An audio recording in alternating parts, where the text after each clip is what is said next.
So again, I do public advocacy, I do private advocacy, and again in my role over the years, initially campaigning on obesity, I was inspired by the work of the BMJ's Too Much Medicine campaign, started in 2012. JAMA Internal Medicine in the US also started a campaign called Less is More, and understanding that we have a big problem of over-medicated society. One figure suggests that the third most common cause of death globally after heart disease and cancer is prescribed medications, what your doctor prescribes for you because of side effects, and these are mostly preventable. So this is a big issue. This is a public health problem even before the COVID pandemic. And I worked with the medical Royal Colleges in the UK, and it didn't take long to convince the leaders of the medical Royal Colleges that they should start a campaign. I then coordinated this with the BMJ, and I was the lead author in this paper called Choosing Wisely, in order to wind back the harms of too much medicine. And of course, with all this waste as well, it's an ethical duty on doctors in a healthcare system with limited resources. One doctor's waste, as in doing treatments that are essentially useless or marginally beneficial, is another patient's delay. And of course, this has a big impact on the healthcare system. Okay, this is one of the most crucial slides of my talk, just to give you some perspective of this issue about misleading health statistics. I'm a numbers person, so just bear with me on this. Again, it's not rocket science. One of the previous speakers talked about, I think Amita was talking about the fact that maths, basic science maths actually is the way forward through this. This is stuff that, people in high school, teenagers, will be able to understand, right? So misleading health statistics, let's talk about that. So there are many ways of presenting a benefit of a treatment. You can use something called relative risk or absolute risk, something known as the numbers needed to treat. If you communicate relative risks as opposed to absolute risks, it can lead lay people and doctors, by the way, to overestimate the benefit of a medical intervention. So if we take, for example, randomized controlled trials on the use of statins, many people here might be familiar with cholesterol-lowering statins. It's very well prescribed in India, okay? So if you look at type 2 diabetics and you look at the benefit of statins in that group, and you treat them for 4 years, there is a 48% relative risk reduction in them having a stroke. Sounds quite impressive, doesn't it? Patient comes in, take the statin, you're 48% less likely to have a stroke. Sounds very impressive. What does it actually mean if you look at the information where that comes from? It reduces the risk of having a stroke from 28 in 1,000. So 1,000 people followed up on the placebo over 4 years. 28 of them had a stroke out of 1,000. To 15 in 1,000 in the people that took the statin. So of the 1,000 people that took the statin, only 15 people had a stroke versus 28. So you reduce the number by 13 in 1,000, right? So 13 over 28 times 100 is a 48% relative risk reduction, yes? But what it actually means to the individual is an absolute risk reduction of 1.3%, 13 over 1,000. Yeah, do you follow me? Does that make sense? So that's a 1.3 benefit, but another way of presenting that data, which is something we wrote about in the Choosing Wisely paper, and this is something that I call, when the information is available, you should use this, is that you need to treat 77 people to prevent 1 stroke. So what I tell my patients in this situation about informed consent, I will say to them, if you take the statin religiously, and by the way, the caveat here is this comes from industry-sponsored data, and if you don't get side effects, and if we believe it to be absolutely true, yes, these are important points to mention, right, in the conversation. There is a 1 in 77 chance it will prevent you having a stroke. Now, the patients may have differing opinions on that. They may say, well, I'm very worried about stroke, family history. I'll take the chance, doc. Others will say, you know what? I don't think that's the best option for me. Is there anything else I can do? And of course, we can talk about lifestyle then. Mismatch framing in medical journals compounds the issue. So if you look at a sample of medical journal articles between 2006 and 2004 and 2006, there was a sample that was chosen in Lancet, BMJ, and JAMA. A third of those articles use mismatch framing. In other words, when these trials were reported in the journal, the benefits were presented as relative risk and the harms as absolute risk. I mean, this is just ridiculous. It's absolutely shocking, right? Surprise, surprise, obviously all of those articles were publications designed and sponsored by pharma. Yeah, this is marketing. This is not science. This is not medical truth. This is not transparent communication. This is not informed consent. This is marketing. Now, don't just take my word for it. We talk about the WHO, and I think they do a lot of good things, and we're going to talk about WHO and their problems shortly. But Gerd Gigerenzer, who I met, he was, at the time, he was considered the world-leading researcher on health and statistical literacy in the Max Planck Institute, where Einstein was also, a student and teacher. And he said it in a WHO bulletin 2009. You can look this up. It's free online. It is an ethical imperative that every doctor and patient understand the difference between absolute and relative risks to protect patients against unnecessary anxiety and manipulation. In other words, I could say, in my opinion, if that information is available, it is unethical for doctors just to give the presentation to the patient in relative risks and not absolute risk terms.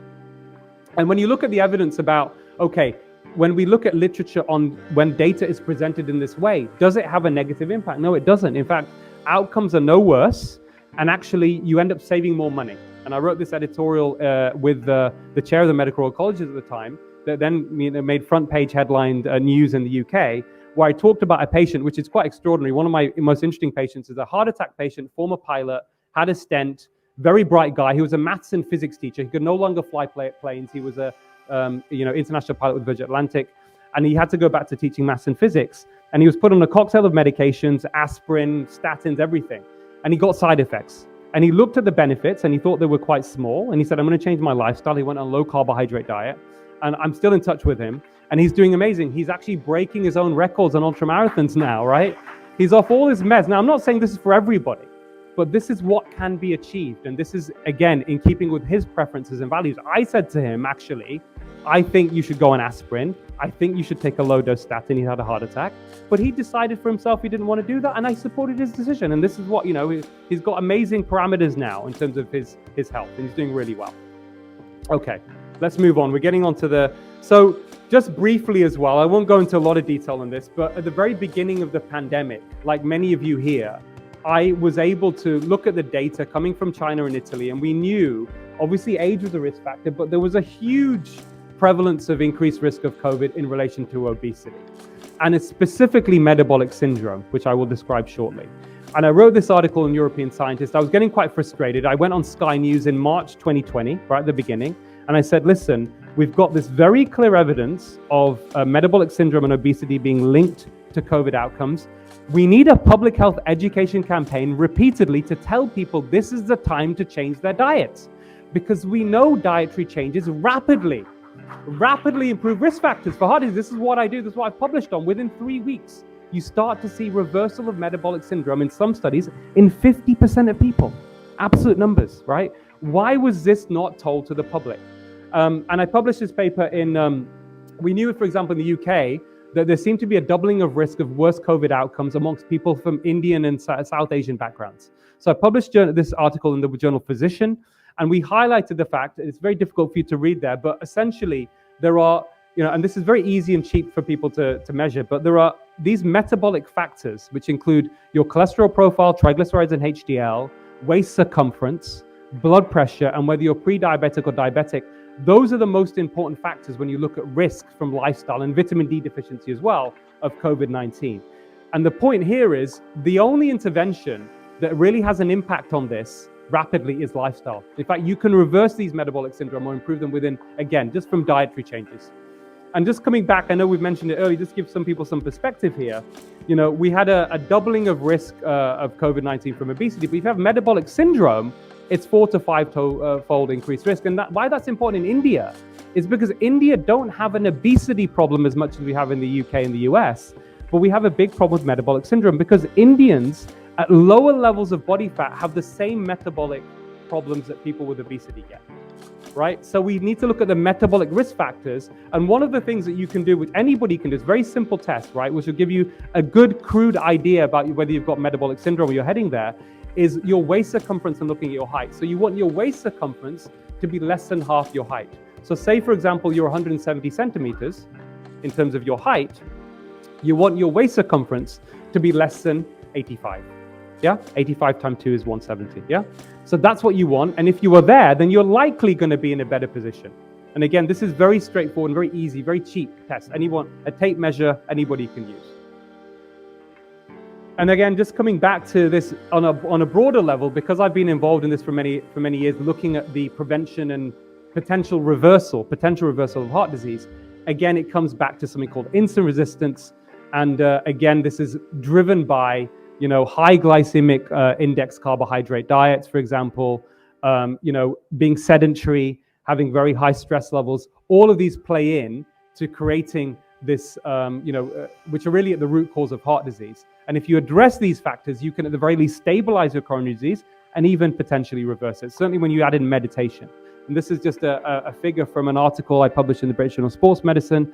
My co-authors were actually editors of two medical, both cardiologists, JAMA Internal Medicine and BMJ Open Heart.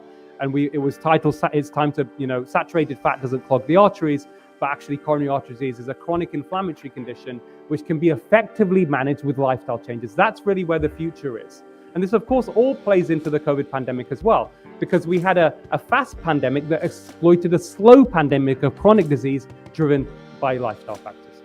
So eventually I managed to get this on the front page of the Daily Telegraph. This article was featured there, and then suddenly hit the mainstream news. And this was in the summer of 2020. And I said again, no one was talking about the risk of people dying from, obesity-related illness from COVID, and the ultra-processed food, which is a big problem in the US and UK. I mean, just to give you an example, 60% of the calorie consumption in the US and 50% of the calorie consumption in the UK in the population comes from ultra-processed food. What does that mean? If it comes from a packet and it has 5 or more ingredients, usually with unhealthy oils, sugar, for example, additives and preservatives, it's ultra-processed, don't eat it. That's effectively what it means, right? So that is really, and we know that it links to chronic inflammation, et cetera, et cetera. And then I was I was asked to go on BBC News then and Good Morning Britain. I'd done a lot of work over the years and as an activist, so, those platforms are quite influential and powerful. And I'd also written in the article that our Prime Minister, Boris Johnson, and I knew Boris through my work as I was an advisor for the London Food Board when he was Mayor of London. And I worked with one of the senior people that said to me one day, Aseem, I'm really worried about Boris. I said, this is before the pandemic. I said, what? He said, he's very overweight. He's cycling around London, but, he's eating junk food, right? And you need to have a word with him, right? And when Boris got admitted, I knew that was probably a factor. And I suggested that in the article, and it was on the news. And then my comments then hit the Times, right, newspaper. And then I was contacted by the Secretary of State for Health at the time, Matt Hancock, to advise him, what should we be doing on obesity? And I said, listen, we've seen this before, right? Big tobacco, for about 50 years from when the first links between smoking and lung cancer were published, the links between, adopted a dirty playbooks corporate strategy, which we're going to come onto with pharma shortly, where they denied that smoking was causing lung cancer, planted doubt, confused the public, and even the worst part, certainly as a doctor, they bought the loyalty of conflicted, or dare I use a word, bent scientists. And when the link between smoking and heart attacks came out, scientists that were funded by Big Tobacco started publishing articles saying that it wasn't the cigarettes, it was stress. People who were smoking are stressed, and that's the cause. So there's a history here, there's a precedent here. And I said to Matt Hancock, I said, listen, we tackled cigarettes by raising the taxes, making it more expensive, banning tobacco advertising, and then a public health education campaign. And that's what you need to do with ultra-processed food. Of course, the rhetoric is there. They haven't really implemented these problems. They'll say, yes, yeah, this is what we should do, but they haven't introduced the policies yet. And of course, now we know 90% of the COVID deaths worldwide happened in countries where more than 50% of the population were overweight or obese. So really that has proven to be true. Okay, let's go through my vaccine journey quickly, okay?